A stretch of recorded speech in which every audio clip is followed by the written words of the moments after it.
Hola, soy Betty Sosa y agradecida a Dios y a los pastores, Ever Alegre y su esposa. Y vamos a estar continuando con unos devocionales en la cual vamos a estar aprendiendo los atributos de Dios.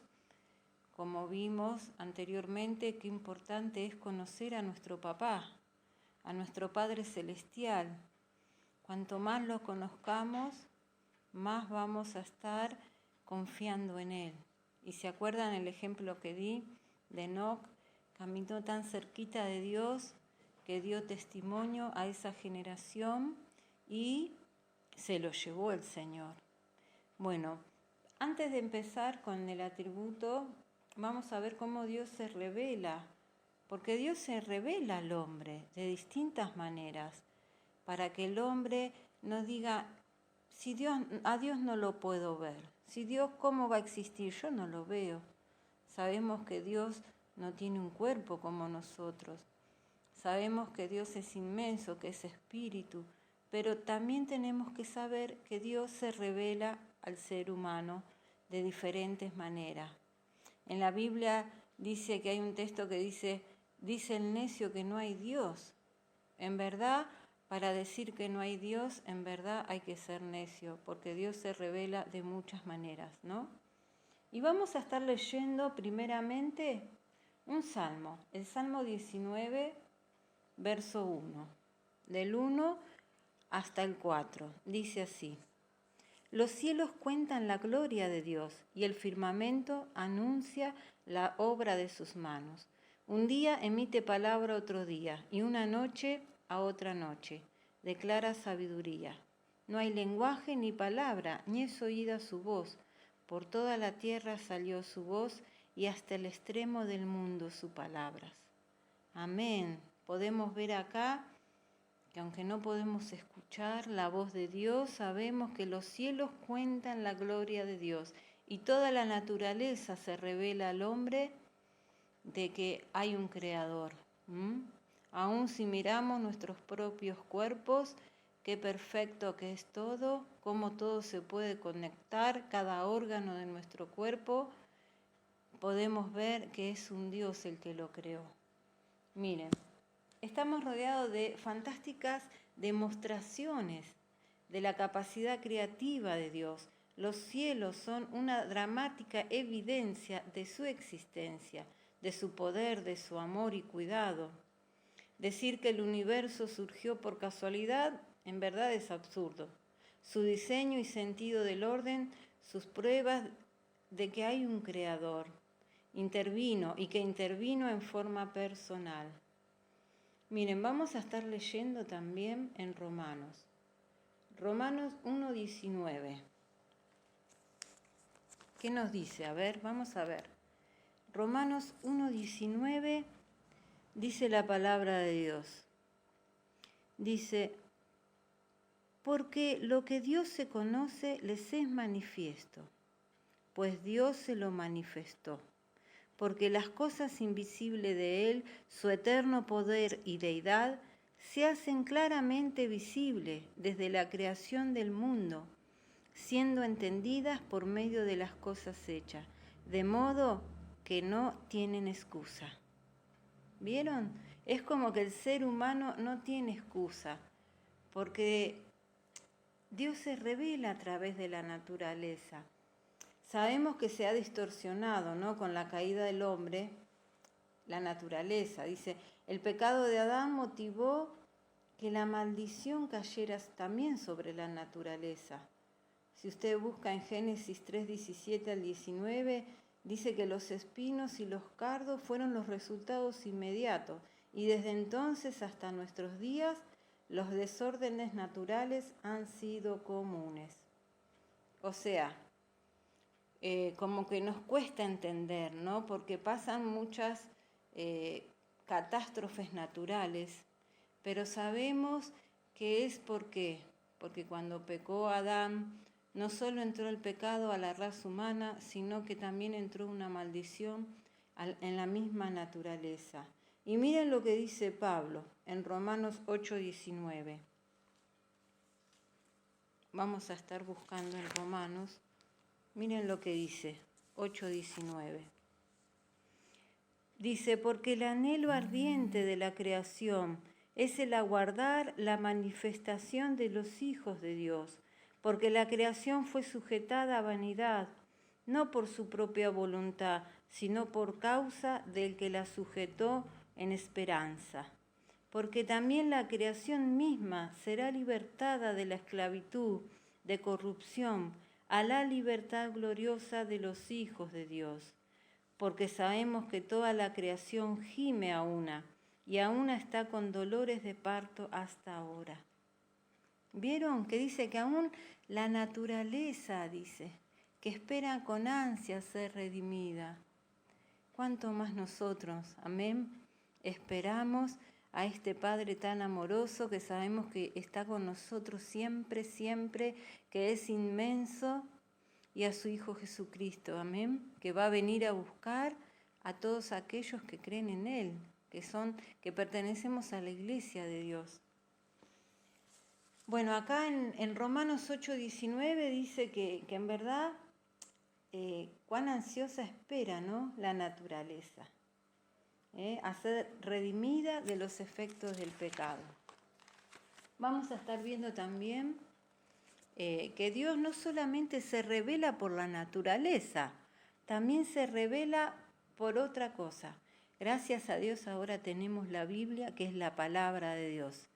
Y cuán importante que es la palabra de Dios, porque la han querido hacer desaparecer, en el pasado la han querido quemar, destruir, pero la palabra de Dios permanece hasta ahora y va a permanecer.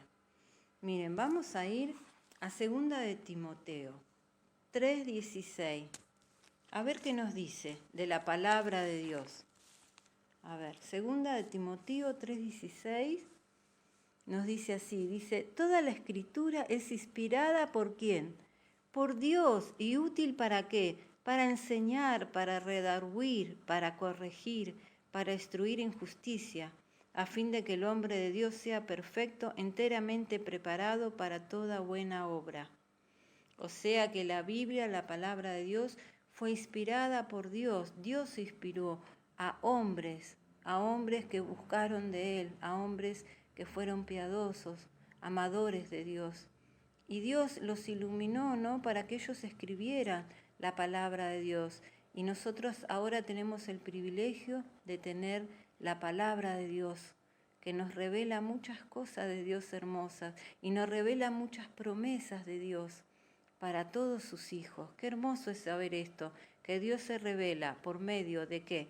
La naturaleza también se revela por medio de ¿qué? De la palabra de Dios. Pero también se revela a través de Jesús, del Hijo de Dios. Dice la palabra de Dios, dice que de tal manera amó Dios al mundo que envió ¿a quién?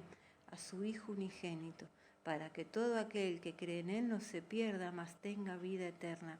Y Jesús, acá en la tierra, también dio testimonio de un Dios verdadero, un único Dios que existe. Miren, vamos a ver Hebreos 1, capítulo 1, el verso 1 al 5. Vamos a ir a Hebreos 1, del 1 al 5. Dice así, Dios, habiendo hablado muchas veces y de muchas maneras, en otro tiempo a los padres por los profetas, en estos postreros días nos ha hablado ¿por quién? Por el Hijo, a quien constituyó heredero de todo, y por quien asimismo hizo el universo, el cual, siendo el resplandor de su gloria y la imagen misma de su sustancia, y quien sustenta todas las cosas con la palabra de su poder, habiendo efectuado la purificación de nuestros pecados por medio de sí mismo, se sentó a la diestra de la majestad de las alturas, hecho tanto superior a los ángeles, cuanto heredó más excelente nombre que ellos. Amén. También Dios se revela a través de su Hijo amado. Amén. Qué hermoso es esto.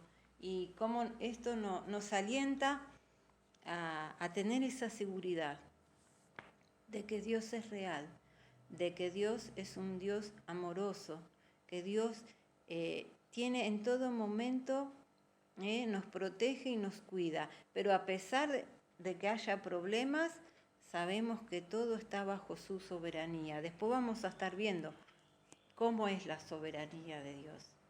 Y miren, vamos a estar viendo otro pasaje.